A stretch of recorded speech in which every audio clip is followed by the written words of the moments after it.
G'day there, Taki here. Hope you're great. In this video, we're going to talk about how to get your clients to stay with you longer, how to reset their commitment, how to get them to renew. I think really there's two ways to think about keeping your clients. There's kind of going by default, which is kind of run business as usual and you get what you get, or there's by design and actually creating the results you're after. So we've got default, we've got design. A big mistake that we all make when it comes to keeping clients is we're focused on retaining them, keeping them, which is kind of a defensive position. It's working really hard to not lose clients. Does that make sense? And we don't want to play defense. We don't want to try to keep our clients or retain them. Instead of that, we want to get them to recommit to themselves, to their business, to their future. And if they do those things, they'll recommit to you. When we first started doing this, we run an amazing group coaching program and we didn't have a system for recommit. We'd sign people up, we'd do amazing work and kind of hope that they stayed. And kind of hope's not a strategy. So we would kind of pray was our plan. We'd pray that they stayed. What happened when we prayed that they'd stay is that eventually they'd leave. And that left me feeling really desperate. Dude, I'm pouring my heart and soul into these people and at the end of it, they're leaving. It's not fun. So we talked a little bit about pray. You just kind of do a good job and hope that's enough. And it's not enough. It's enough short term. It's not enough long term. What we do is people would say, hey, I'm thinking about leaving, and we jump on a call and work hard to rescue. And frankly, it's a bit of an adrenaline rush to talk somebody off the ledge and get them to stay. And kind of we developed this system that internally we called the heroic save. So if somebody says they want to leave, you get on a call and you do this thing and we'd keep a lot of people. And it was amazing. It was an adrenaline rush. It was really, really cool. But the downside is, it's super exhausting. It's hard work talking people off the ledge. It's better than letting them go, but it's hard work. And so we did heroic saves for a year. And I was like, oh, this is hard. There's got to be a better way. And so we've been running by default here. Let's see if we can design a little bit. And so the next thing we did was we put in some defensive positions. We worked on the program, but we also worked on the contract and the agreement. And we kind of held people to it. And the end result, frankly, we were still working on how do we retain people? How do we have them not leave? So it was very reactive still. The end result was instead of leaving, they'd leave slower. When your business is small, if you've got 10 clients and your monthly churn is, 2 or 3%, it's nobody.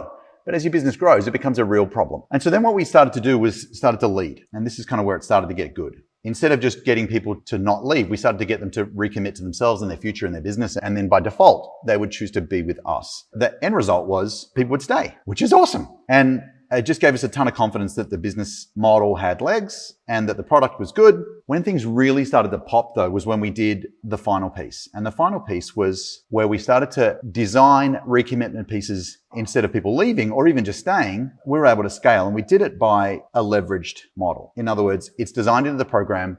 It gets people to recommit regularly and at strategic points, particularly before renewal points. In this video right now, what I'd like to do is just give you a couple of quickies on designing this sort of thing. So number one, position it up front.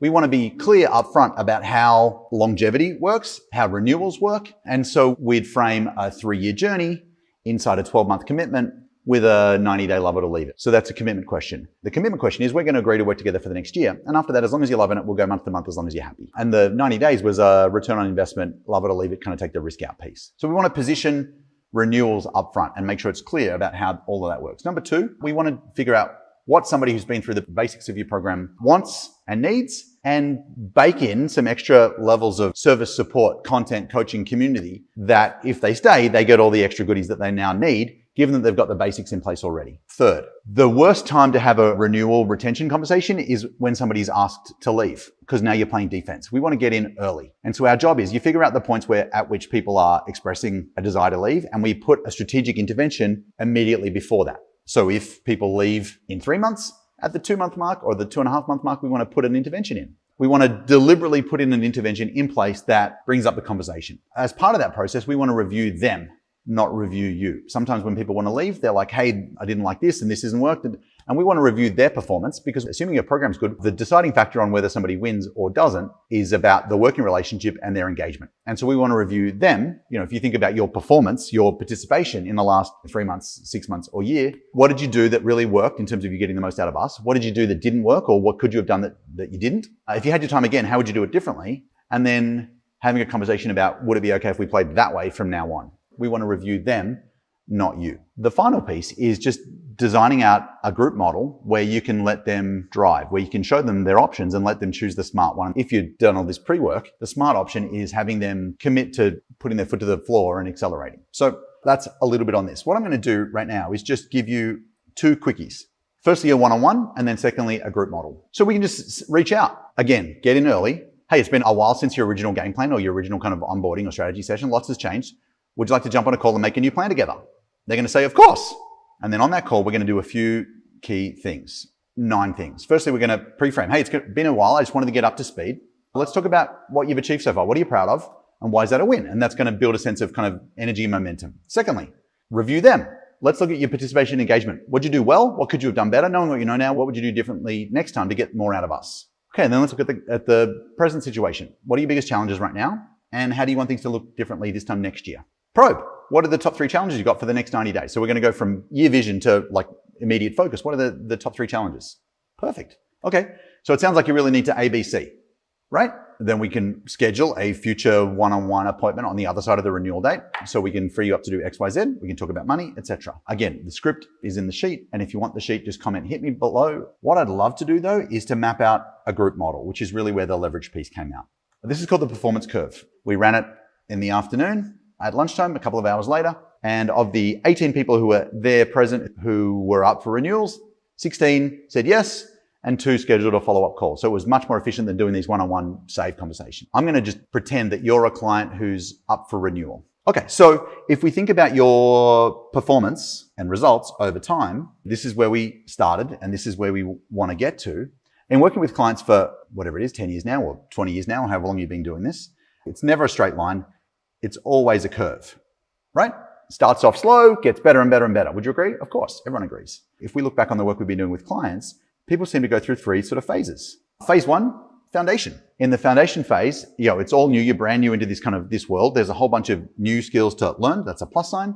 And there's a whole bunch of old habits to stop. That's a minus sign. We're laying a foundation. What that does is it sets us up for phase 2, which is acceleration. And acceleration isn't about adding or subtracting. We can times this now. And phase 3 is multiplication. And you can use whatever words you want, but this is what we called it. Like if you look at the guys who have been with us for a while, who are in our boardroom program, for example, you're doing $1 million a year plus, they're in phase 3. And this is where they're not adding or subtracting, they're not timesing, they've really gone exponential and it's 10x and there's this kind of accelerated growth curve. One of the frustrating pieces about this journey is because it's compound interest, like everything is compound interest, fitness, business, wealth, relationships, it's all compound interest. People often can feel a little bit frustrated because they feel like, hey, I put in all of this time and effort and I'm only up to here. Does that make sense? And you look at all these people who are kind of accelerating or multiplying and they're jealous. But what they don't see is that these people are building on a foundation, all of the months or years of work that they did to get to a certain point. So before we go any further, I'd just love to know, if you think about this curve for you, where would you say you are right now? If you had to put a dot where you are. And about 80% of the time, people will say they're about here. It doesn't really matter where they say, but wherever they are, that's fine. Okay, cool. So wherever you are on this curve, you've got 3 options. Option 1 is you hit the brakes. You quit the program. That's option 1. Option 2 is you can coast, like stay in the program, not really implement it. Maybe eventually, if you stay in the pot long enough, you'll cook, but you can coast. Let's be honest though, coasting is just a slow way of ending up in the same place. Or third, you can accelerate. So let's talk about the 3 options. If you put the brakes on, what's the financial cost of quitting? Well, it's free to quit. It's $0 to quit. But what it really costs you is, when you hit the brakes, what are you going to do? You're going to look for something else. You're going to go back to square one and you're going to have to build a whole nother foundation. What it really costs you is confidence, because you've just got one more reference of starting something, not sticking to it, not following through, and having to start all over again. You'll lose a ton of time and you'll lose a bunch of confidence. So financially it's free, but that's the cost. If you coast, option 2, how much is coasting? Well, coasting is however much your program is, and I'm just going to make up a number. Let's say it's $2,000 a month.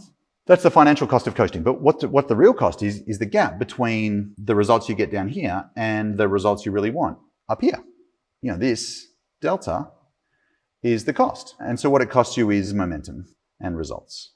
Option 3, how much does accelerate cost? Well, it's the same price as coasting, but the outcome is significantly different. You get here instead of here.